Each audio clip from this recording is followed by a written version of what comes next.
ఇక phone tapping కేసులో కీలక అంశాలతో హైకోర్టులో పోలీసులు కౌంటర్ దాఖలు చేశారు. పత్రికల్లో వచ్చిన కథనాలతో సుమోటోగా కేసు తీసుకుని హైకోర్టు విచారించింది. హైకోర్టు జడ్జీలు, ప్రముఖులు, రాజకీయ నేతల ఫోన్లను ట్యాప్ చేసినట్టు పోలీసులు తెలిపారు. ప్రతిపక్ష నేతల కుటుంబ సభ్యుల ఫోన్స్ను ట్యాప్ చేశారని పేర్కొన్నారు. ఈ కేసులో 4 పోలీసు అధికారులను సిట్ అరెస్ట్ చేసిన విషయం తెలిసిందే. అరెస్ట్ చేసిన 4 అధికారుల ఇళ్లలో సోదాలు జరిపారు. మీడియాకు సంబంధించిన యజమాని ఇంట్లో కూడా సోదాలు చేశారు. పోలీసు అధికారి ఇంటితో పాటు మీడియా యజమాని ఇంట్లో మెటీరియల్ సీజ్ చేశారు. ఫోన్ ట్యాపింగ్ కేసులో మరికొన్ని అరెస్టులు చేసే అవకాశం ఉంది. ఇది అంశంపై అప్డేట్స్ మా కరెస్పాండెంట్ వాసు నడి తెలుసుకుందాం. వాసు, సో కీలక పరిణామాలు కనిపిస్తున్నాయి. సో వేగంగా ముందుకు సాగుతున్నట్టు తెలుస్తోంది. ఫోన్ ట్యాపింగ్ వ్యవహారం ఏంటి మీద ఇన్పుట్స్? నిన్న హైకోర్టులో ఫోన్ ట్యాపింగ్ వ్యవహారానికి సంబంధించి కూడా సుమోటోగా స్వీకరించినటువంటి హైకోర్టు నిన్న విచారణ జరిపింది. ఈ నేపథ్యంలో ఇప్పటికే కౌంటర్ దాఖలు చేశామని ప్రభుత్వం తెలిపింది. దీనికి సంబంధించి కూడా విచారణ కీలక దశలో ఉందని కూడా తెలిపింది. ప్రధానంగా ఈ ఎవరైతే ప్రభుత్వం 48 పేజీల కౌంటర్ దాఖలు చేసినా కౌంటర్ సంబంధించినటువంటి కాపీలు చాలా కీలక అంశాలు కనిపిస్తా ఉన్నాయి. అలా అంశాలు చూసినట్టయితే పత్రికల్లో వచ్చిన కథనాల ఆధారంగా కేసు విచారించినటువంటి హైకోర్టుకు సంబంధించి కూడా హైకోర్టులో గతంలో జడ్జీల ఫోన్ ట్యాపింగ్ చేశారు గత బీఆర్ఎస్ ప్రభుత్వంలో అన్న అంశాన్ని ఆసరగా చేసుకుని దర్యాప్తు చేసింది. కానీ ఇదే అంశాన్ని మళ్ళీ తిరిగి కౌంటర్ లో ప్రభుత్వం వెల్లడించింది. జడ్జీలతో పాటు ఐఏఎస్లు, ప్రతిపక్ష నేతలు, వివిధ పార్టీల మీద మీడియా ఛానళ్ల యజమానుల ఫోన్లు కూడా ట్యాపింగ్ చేసినట్టుగా కొన్ని కీలకమైనటువంటి ఆధారాలు కోర్టు నుంచి ఎవరెవరి ఫోన్లు ఏ విధంగా ట్యాప్ చేశారు, ఎక్కడ ట్యాప్ చేశారు, దానికి సంబంధించిన ఆధారాలు మన దగ్గర ఏమున్నాయన్న అంశం సంబంధించి చాలా స్పష్టంగా ఈ కౌంటర్ కాపీని అయితే దాఖలు చేసినట్టు జరిగింది. ఈ కేసులో ఇప్పటికే 4 పోలీసు అధికారులను అరెస్ట్ చేశాం. దీంట్లో చాలా కీలకమైన పోలీస్ ఆఫీసర్ ప్రస్తుతం పరారులో ఉన్నాడు. అరెస్ట్ చేసిన 4 అధికారుల ఇళ్లలో కూడా సోదాలు నిర్వహించాం. ఒక మీడియా ఛానల్ యజమాని ఇంట్లో చేసిన సోదాల్లో కీలక ఆధారాలు లభ్యమయ్యాయని కూడా నోటీస్ కాపీలు తెలిపారు. పోలీస్ అధికారి ఇల్లుతో పాటు మీడియా యజమాని ఇళ్లలో కూడా దీని సోదాల్లో కూడా మెటీరియల్ సీజ్ చేశాం.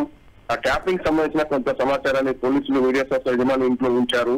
ఈ కేసులో ఎస్ఐబి మాజీ చీఫ్ ఉన్నటువంటి ఎస్ దివాకర్ రావు ఇంట్లో కూడా సోదాలు నిర్వహించాం. ఈ కేసు నమోదు కాగానే ఎస్ఐబి చీఫ్ ఇండియా వదిలి పారిపోయాడు. ఎస్ఐబి మాజీ ఇంట్లో సోదాలు నిర్వహించారు. కీలక సమాచారం ఏమైంది, మెటీరియల్ కూడా స్వాధీనం చేస్తున్నామన్న అంశాన్ని కోర్టుకు జరిగింది. ఈ కేసు ఇక విచారణ కొనసాగుతుంది. చాలా కీలక దశలో దర్యాప్తు సాగుతా ఉంది.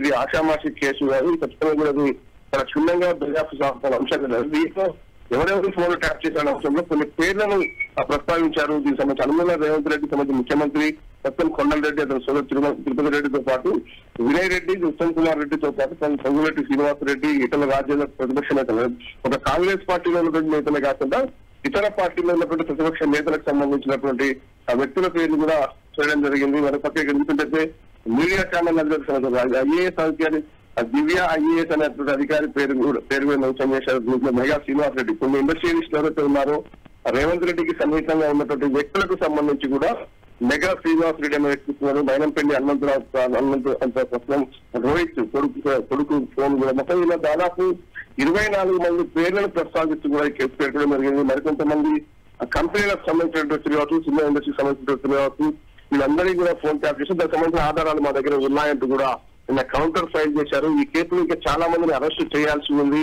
దీంట్లో చాలా కీలక వ్యక్తుల పాత్ర కూడా ఉందంటూ కూడా ఈ కౌంటర్ దాఖలు చేసిన నేపథ్యంలో కూడా కోర్టు ఈ కేసును 3 వారాలకు వాయిదా వేసి కూడా నిన్న ఆదేశాలు జారీ చేసింది. అయితే ప్రస్తుతం దర్యాప్తు చేసిన అంశానికి సంబంధించి హైకోర్టు జస్టిస్ ఎవరు అన్న అంశానికి సంబంధించి ఎవరి ఫోన్లు ట్యాప్ చేశారు, ఎంతమంది హైకోర్టు జడ్జీలకు ఉండే ఎందుకంటే ఖచ్చితంగా కూడా ఒక ఉన్నత న్యాయస్థానం సంబంధించిన న్యాయమూర్తుల ఫోన్లు ట్యాప్ చేశారు అన్న అంశాన్ని హైకోర్టు చాలా సీరియస్ గా తీసుకుంది. కాబట్టి ఈ కేసు సుమోటోగా విచారణ చేస్తున్న నేపథ్యంలో ఒక హైకోర్టు జడ్జీలే కాకుండా ఐఏఎస్, ఐపీఎస్ అధికారులతో పాటు చాలా మంది నేతల ఫోన్ ట్యాప్ చేశారు. బిజినెస్ వ్యాపారులు, హైదరాబాద్ లో బిగ్గెస్ట్ మోస్ట్ ఇంపార్టెంట్ బిజినెస్ వ్యాపారులతో పాటు అతిపెద్ద మీడియా ఛానల్ యజమానులు, మీడియా ఛానల్ యజమానులకు సంబంధించినటువంటి కొంతమంది ఉద్యోగుల ఫోన్లు కూడా ట్యాప్ చేసినట్లు దీంట్లో కొన్ని మీడియా ఛానల్ పేర్లు కూడా ప్రస్తావిస్తూ ఈ కౌంటర్ నోటీసులు అయితే పేర్కొన్నారు. ఈ నోటీసులు పూర్తి సారాంశాన్ని ప్రభుత్వం హైకోర్టు చూసిన తర్వాత నెక్స్ట్ తదుపరి విచారణకు సంబంధించి కూడా కీలకమైన అంశాలు ప్రస్తావనకు వచ్చే అవకాశం ఉంది. ప్రభాకర్ రావు ఇప్పటికే విదేశాల్లో నేపథ్యంలో మరికొంతమంది కీలక వ్యక్తుల అరెస్టు మాత్రం చేయాల్సిన అంశాన్ని ఈ నోటీసులో ప్రస్తావన